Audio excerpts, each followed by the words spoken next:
Every man who has the gift of speech should magnify God and give manifestation of him, even as God has given unto him a tongue in his mouth.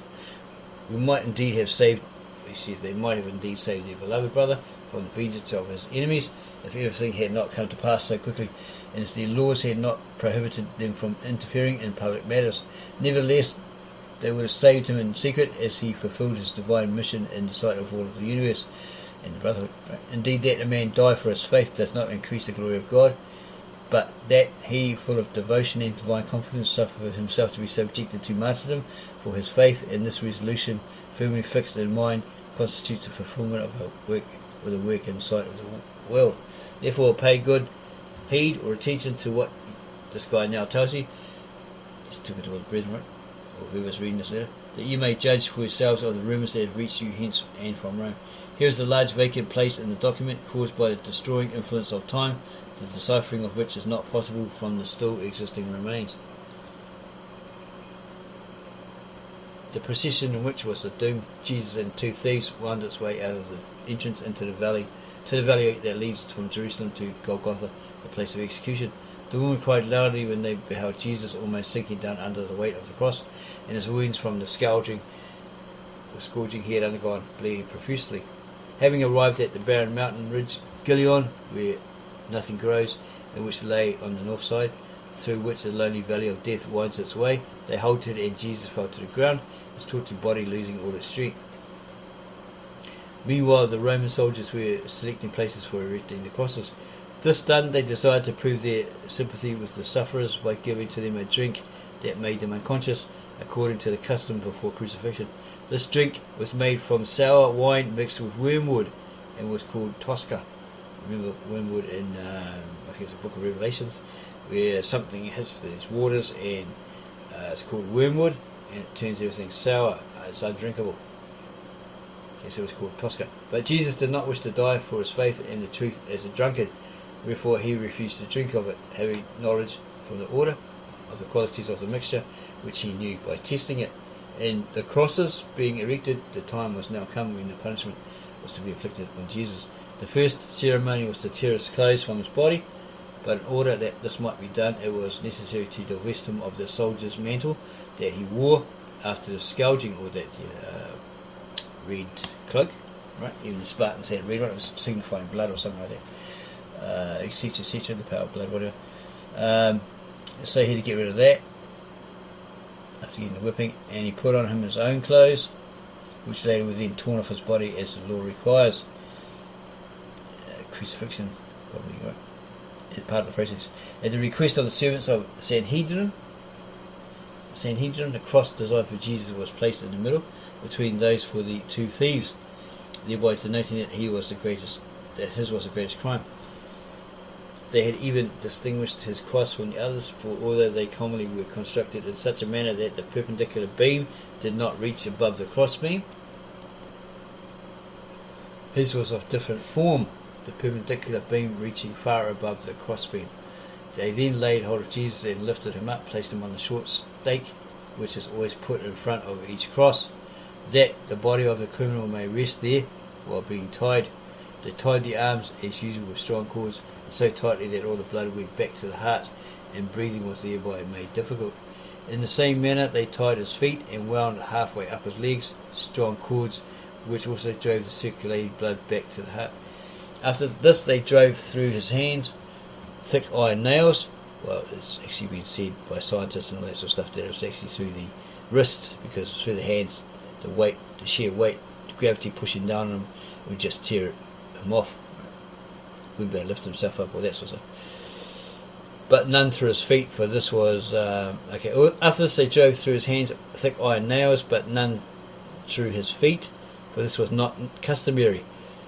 And this so-called letter writer notes that this particularly to his brothers, inasmuch as it had been rumoured that he was nailed through both his hands and his feet. Thus the just hung exposed to untold sufferings in the heat of the sun, which on that day was extreme and fatiguing, while the soldiers took possession of his clothes according to the custom. You get this understandable, like you don't put the nail on your feet, because how is he going to push himself up if he's got both feet nailed together, right? He's going to have to lift himself up with his arms, his hands, like, you know, he uses his arms to pull himself up, to breathe, to breathe, right? So yeah, put his feet on like a little platform. He's all nailed up, right? But at times he can push himself up with his feet to be able to breathe, etc. The just hung exposed to untold sufferings in the heat of the sun, which on that day was extreme and fatiguing, while the soldiers took possession of his clothes according to the custom. The cloak they cut into 4 parts, but the tunic was woven and could not be torn asunder, wherefore they cast lots for it. Yes, so you could easily rip the cloak, that Roman cloak, with it cover, and they couldn't rip his clothes because of the threading or something like that. After the noonday, when the sun had turned, there came throngs of people from the city, drawn thither, or drawn forward by curiosity. There's an accident, all that sort of stuff. There's always a lot of people that gather around and say, "Oh, yeah, I saw this, I saw that," but they weren't actually there when things happen, and they get things wrong, etc., etc. There are several priests present, gloating over their sinful vengeance. They got their revenge, they reckoned. They derided him, bowed down as he was with grief and pain, and exhorted the people to mock him. Encouraged the people, inspired them to mock him, right? Jesus suffered quietly, directing his gaze to the sky. He heard not the woman of his tribe from Galilee, who was standing some distance away, wringing their hands and lamenting his, as they thought, untimely death. These sounds of anguish and lamentation were joined by the noise of horsemen advancing to the scene. This was the high priest Caiaphas, with a large escort of servants who came to mock and deride the crucified Son of God. And even one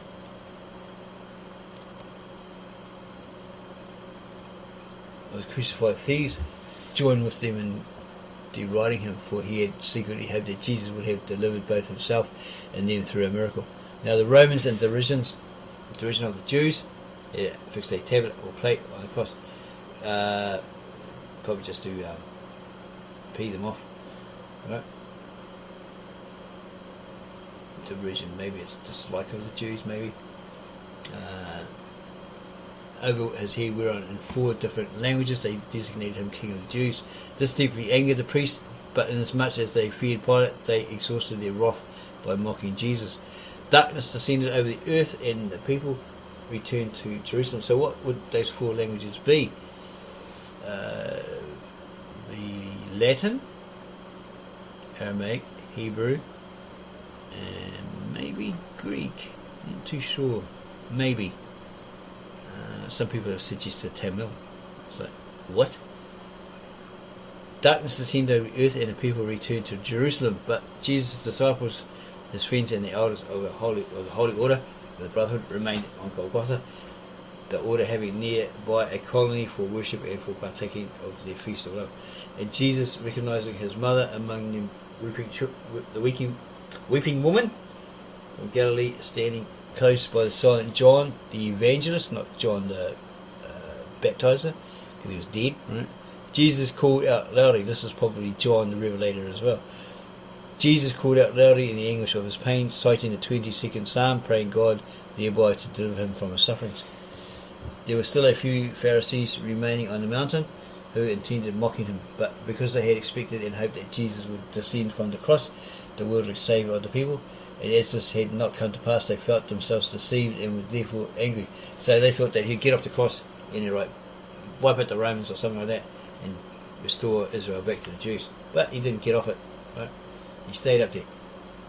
The heat grew steadily more intense, more unendurable, and a fire was forming in the earth and air, such as is essential to the purification of the elements. The Esseer brethren, through their knowledge of nature and its elements, knew that an earthquake was coming, as had formerly occurred in the days of their forefathers. As the night approached, the earth began a terrible shaking, and the Roman centurion became so terrified that he prayed to his heathen gods, Jupiter, etc. He believed that Jesus was beloved by the gods, or favoured by the gods, right? Lovingly looked upon. Most of the frightened people hastily departed from the place and returned to Jerusalem, and the centurion, who was a noble man of compassionate nature, permitted John to conduct the mother of Jesus close to the cross. She could move forward to it, right? comfort him, console him, whatever. Jesus was consumed with thirst. His lips were parched and dry, and the pain was burning in his limbs. A soldier put a sponge dipped in vinegar on a long cane of hyssop, and from this Jesus quenched his thirst. As he recommended his mother to the care of John, it was growing darker, where the full moon should have been shining in the heavens. From the Dead Sea was observed to rise a thick, reddish fog. The mountain ridges round about Jerusalem shook violently, and the head of Jesus sank down upon his breast. When he uttered his last groan of anguish and pain and passed away, a hissing sound was heard in the air, and they of the Jews that still remained were seized by great fear, for they believed that the evil spirits who dwelled between the heavens and earth were proceeding to punish the people. It sounds like hissy snakes, right? It was that strange and unusual sound in the air that precedes an earthquake. Soon the mountain began to shake, the surrounding country and the city commenced to rock, and the thick walls of the temple gave way until the veil in the temple parted and fell from its place. Well, we have read in the original Aramaic, I think it said the actual doors were ripped open and came off, something like that. Possibly had a veil on the inside of it. Even the rocks burst asunder, and the hewn sepulchres in the rock were destroyed, all the tombs, as were also many of the corpses kept therein. They popped out, right? Jumped up, popped out, whatever. And the Jews regarded all this as extremely supernatural, so the Roman centurion believed now in the divinity and innocence of Christ, and comforted his mother. He said, this man, maybe one of them said, this man truly was the Son of God. Okay, maybe. Although our brethren did not dare to tell the people, as it is a secret, the Brotherhood, I didn't tell anybody, as was secret with them, nevertheless they well knew the cause of this phenomenon of nature, and believed in their brother without ascribing to him supernatural powers. Dear brethren, with Brotherhood, you have reproached us in that we did not save our friend. As they coming at them, why didn't you save him? Why didn't you save him from the cross by secret means?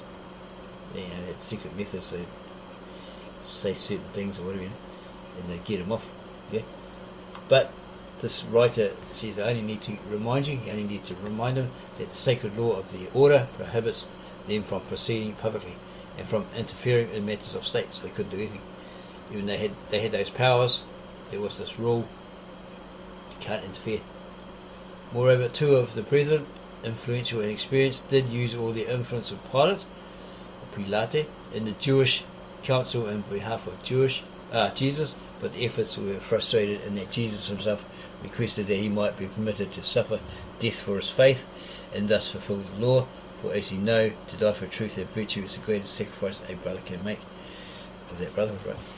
There was a certain Joseph from Arimathea who was rich, and being a member, supposedly it's his uncle, and he took him to the tin mines when he was younger, England, etc.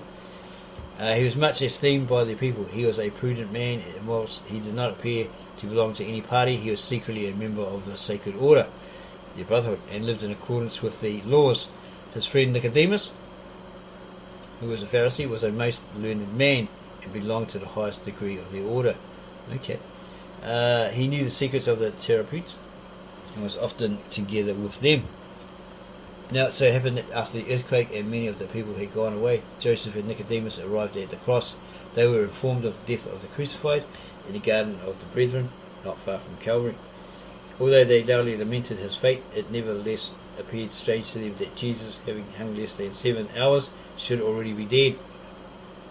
They could not believe it, and hastily went up to the place.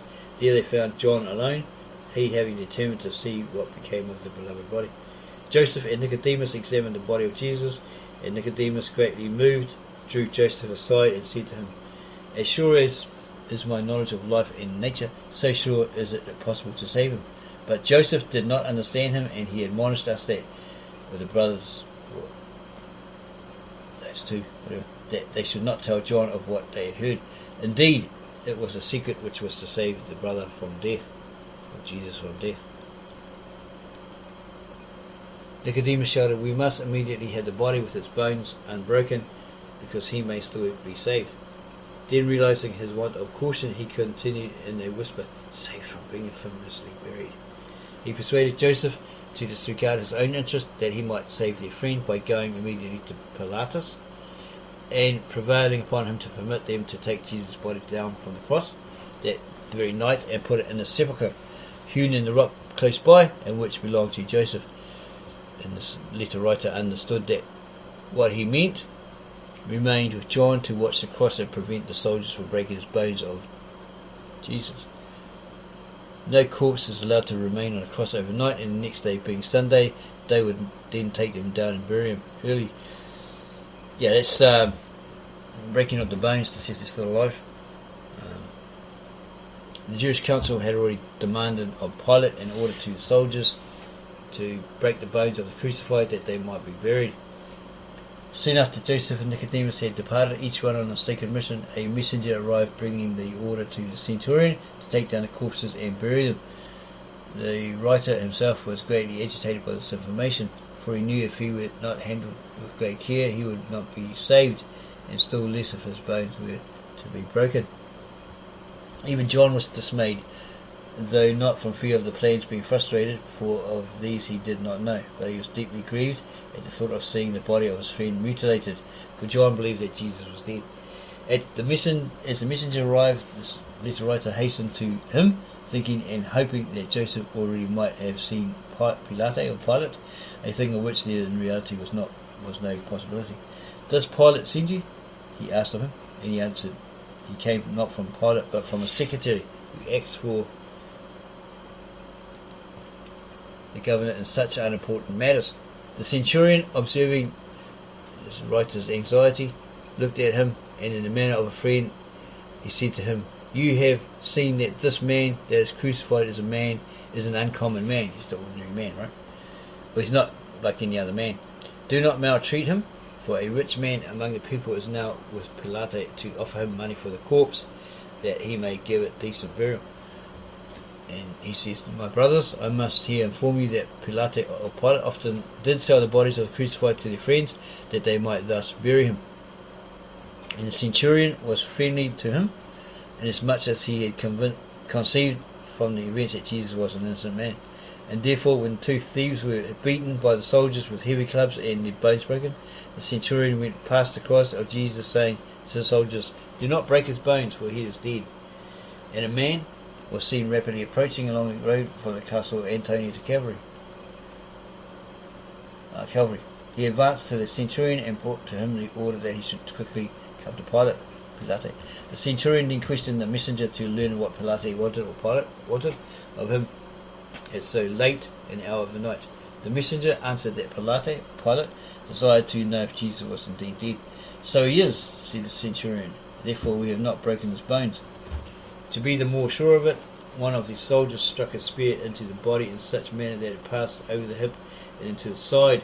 The body showed no convulsions, and this was taken by the centurion as a sure sign that he actually was dead, and he hurriedly went away to make his report. Apparently, but the blood fell on this Roman that did it, and his eyes were open, and he realised this person on the cross was the Son of God. He felt his power through the blood of water or something like that. So it looks like that was just a myth added or something added. Okay, but from the insignificant wound flowed blood and water, at which John wondered, and his own letter writer own hope revived. For even John knew from the knowledge of the Brotherhood that from a wound in a dead body flows nothing but a few drops of thickened blood. But now there flowed both water and blood. He was deeply anxious that Joseph and Nicodemus should return. At last some Galilean woman was seen approaching, and they returned from Bethania, whither they had brought Mary, mother of Jesus, in the care of the Esseer friends and their saints. The Brotherhood, right? Members of the Brotherhood. And among the women was also Mary, sister of Lazarus, who had loved Jesus, and she wept loudly.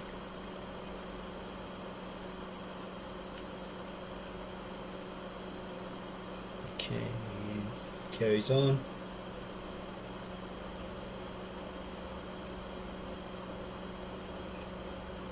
Okay, and they took him down off the cross.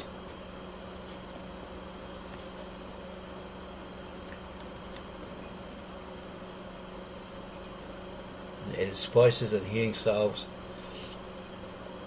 on long pieces of byssus which he had bought, and whose use was known only in the order, the Brotherhood.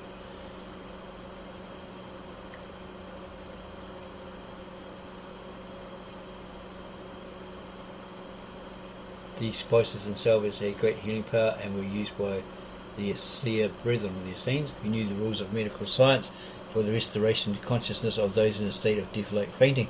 And even as Joseph and Nicodemus were bending over his face and their tears fell upon him, they blew into him their own breath and warmed his temples. Still, Joseph was doubtful of his recovery to life, but Nicodemus encouraged him to increase the efforts.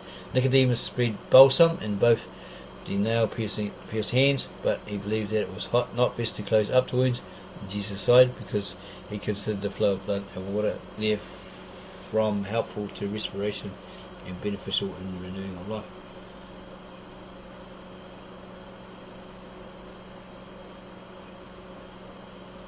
And he laid the body in the tomb.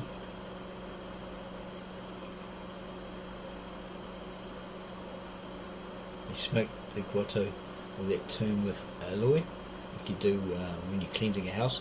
A lot of people use that certain herb, maybe sage, to remove it of evil, ghosts and all that sort of stuff. They used aloe. They put a large stone in front of the entrance, that the vapours might better fill the grotto.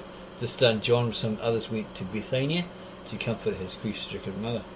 But Caiaphas, although it was the Sabbath day, had sent out secret spies, his informants. He was anxious to know who were the secret friends of Jesus. The suspicions had fallen upon Pilate because of his having given Joseph of Arimathea the body without any payment.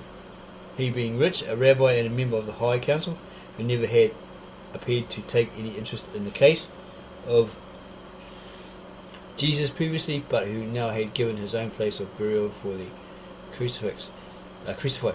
And so it was that Caiaphas anticipated secret plans between the rich Joseph and the Galileans, and knowing that they intended to embalm the body, had hoped there to catch them, and as the idea had occurred to him that Joseph and Pilate were plotting against the Jews.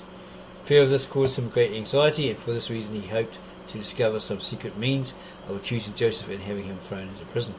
He betrayed this fact himself by sending late in the night a number of his armed servants to an obscure valley close by the grotto in which lay the body of Jesus. Some distance from them was stationed a detachment of temple guard to assist the servants of the high priest if necessary. But the rumour has told you that this guard were Roman soldiers, which was not the case. The high priest even distrusted Pilate, and so forth.